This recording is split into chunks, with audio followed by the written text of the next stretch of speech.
Hi everyone, it's Tessa from Meyer Hatchery. I'm here today to talk about how to use herbs in your chicken coop and for your chickens. Now there's a million ways that you can use the herbs that you grow or buy to help with your chickens. So we're going to talk mostly about common ones that you'll have in your garden or that are easily obtained from a local nursery. Now I have some books that I rely on pretty heavy to know what's safe for my chickens and what is not. So the first books that I look at are Lisa Steele's. So I've got Fresh Eggs Daily. I also have 101 Chicken Keeping Hacks. Now in both of these she talks about herbs. She also talks about herbs in the Gardening with Chickens book. And I'm going to reference that one later. Another good source for information is the Chicken Health Handbook. And you'll be able to find links for these down below if you're looking to get one later. So I'm going to use the information from these books as well as my personal experience to give you some ideas of how you can use these herbs. Let's get started. I went out to my garden and I picked as many herbs as I possibly could that can be used for chickens. Now I do have some herbs that are for myself, for medicine, that I use personally, but there are some that you don't want to use for chickens. Things like marshmallow root, valerian, St. John's wort, anything that you're growing to make a tincture, something like that. Those usually are ones that we don't think of when we're looking at what you can have for your chickens. But anything that we would use in a culinary sense is usually okay. The first herb that I have here is the queen mother of all chicken herbs. It's oregano. We can use this in so many ways. Oh gosh, it smells so good. The oregano can be used in their feed. It can be used in nesting boxes.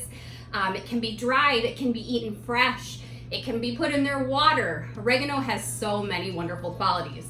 So that's one you want to keep on hand if you have chickens in your house.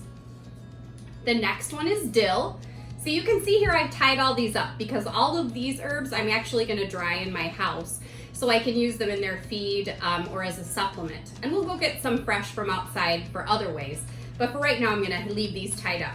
So I've got dill here again. Smells so good. This is another one that I would add in nesting boxes or to their feed. Rosemary. Now I have just a tiny sprig because my chickens don't like it. But this scent, oh, it's so wonderful. This is wonderful to have in your nesting box. It gives that special rosemary scent, and it has good oils in it that's really nice for them to have in their box. Lavender. Now I don't have much of this left because it's actually growing right outside my coop, so the chickens reach through the fencing and they grab it.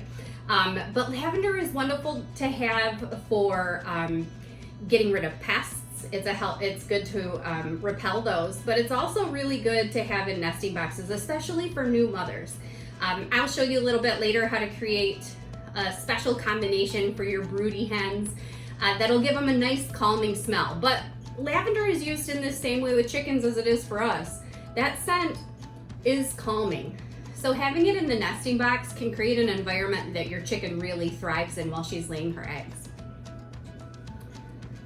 Now I've got some dark and some regular basil here.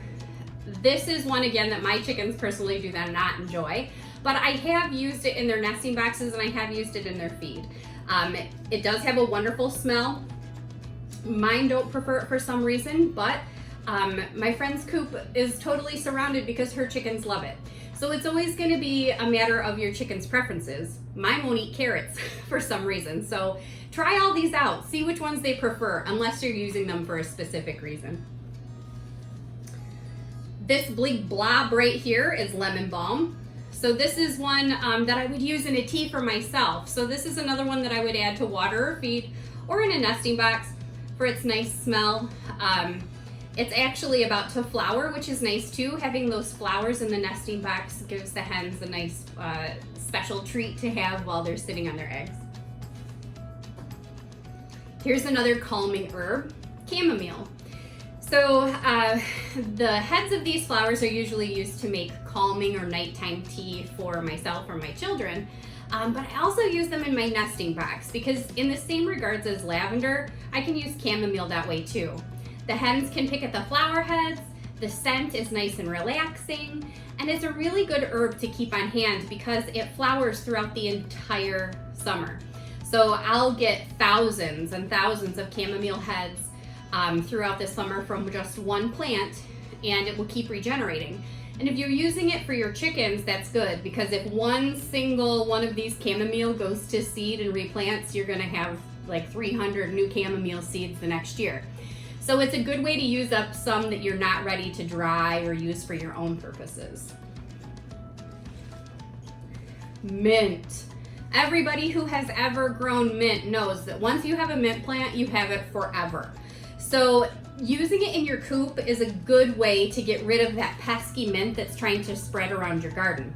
I hang this for pest control, help keep mice or other insects away. So I'll hang this around the perimeter of my run just to help keep flies or mice or anything away. And this is another herb that my chickens don't like to eat, so I only use it as a deterrent for pests. The last herb that I have here is thyme. Now mine has gone to seed because I've been so busy with my chickens that I haven't been caring for my herbs.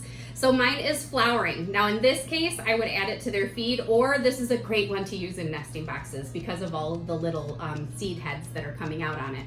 But thyme is a really good one because you've got flowers, you've got the stem, you have the leaves, it's soft, it's easy for them to eat, and it has a really great smell for the coop. So I'm gonna get these hung to dry, and then we're gonna head out and I'm gonna show you how I use them when they're fresh and dried in the coop. The first thing I did was I took all of my mint, which I have a ton of, and I strung it up inside the coop. So what I did was I tied it at the end, hung it along the walls of the coop at various heights so that all of my chicks from bantams to, my big buff Orpingtons can all reach it. And that not only is going to help keep bugs away, but mint can be used as a digestive aid. It can also help create a thicker eggshell and increase egg production. So I've got some babies that I bought in February who are now starting to lay. So this is a great supplement for them as they get used to the eggshell.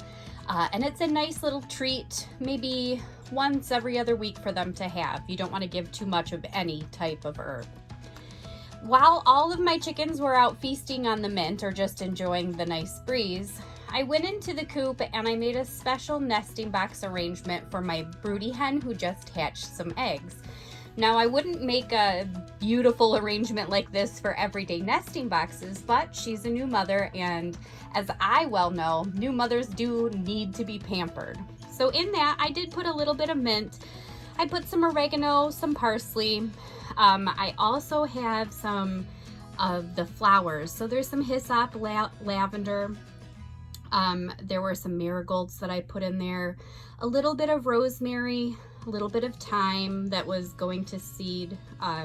Also some rose petals that I had dried out from a batch of flowers that somebody had gotten me, along with a little bit of calendula. So that little nice arrangement is not only going to be calming for her, but it provides some really nutritionally packed snacks for while she's sitting there with her babies. Now she's out and about with them while she's eating some mint, but when she comes back, they'll all be able to nestle in, get a nice nap in, feel comfortable, feel relaxed, and that's exactly what I want for my new mother. The last thing that I did was let the chickens have a free-for-all in their chickenic table. So this is where I put everything that I had picked that I didn't use for something else.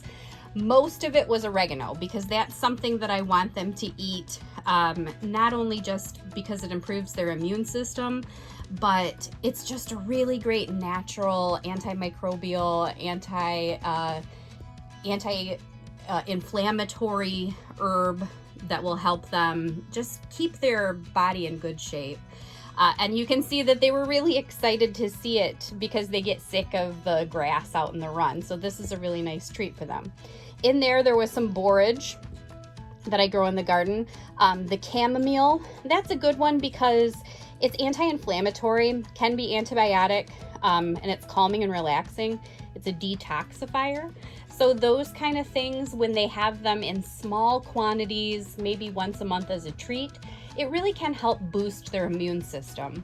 So this isn't something that I would do every week. This is something that I would do maybe quarterly. So right before we head into fall, in the heart of the winter, in the spring when they're first going outside and experiencing some new bacterias. All of these times are great for having herbs. But in the summer, they are most readily available. So this is the perfect time to dry them out and get them ready for your coop and for your chickens. Woo! That was a lot of information, wasn't it? The good thing is that all of that information is in the Chicken Health Handbook and in all of Lisa Steele's books. And you can find those right on our website. If you need any more information about how to help your flock naturally, check out our YouTube videos or head over to our blog where we write about all different things you can try in your flock. I hope you guys learned a lot, and I'll see you soon.